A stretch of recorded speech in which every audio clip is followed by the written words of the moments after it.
the land and privatize it. Find other cultures that still are not part of a market and convert their societies into market societies too. There's been lots of ways that we've enabled this growth machine to continue, or extending our reach with technology, finding natural resources that were, I mean, even the term natural resources is really problematic, but extending our ability to convert nature into product and human relationship into services. That's what economic growth is. And that's another way to state what the problem with green growth is. If at bottom growth is the conversion of nature into products and the conversion of community into paid services, then how can it be very green? How can it be anything other than growth with green paint on it? Well, there are economists who think that there is a way out.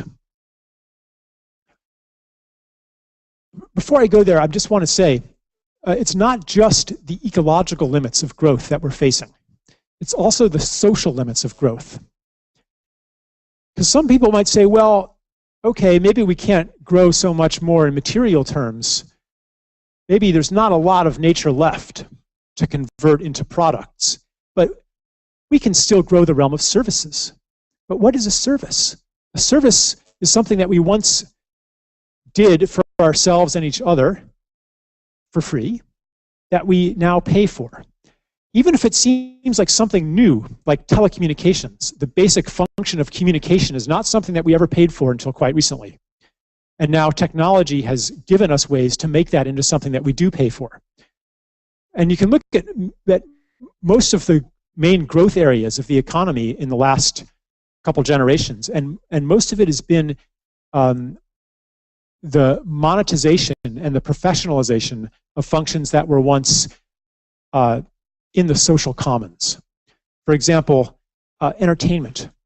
A few generations ago, my father told me this story. He said when he was a kid, a young kid in suburban America, 1940s, every Sunday afternoon, the whole neighborhood would get together and they would all sing the folk songs.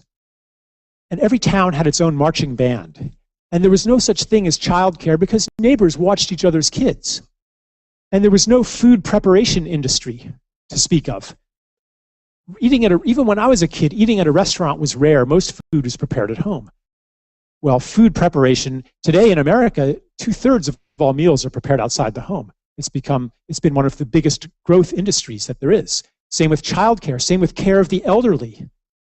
Like, that's a big service in our economy. So today we're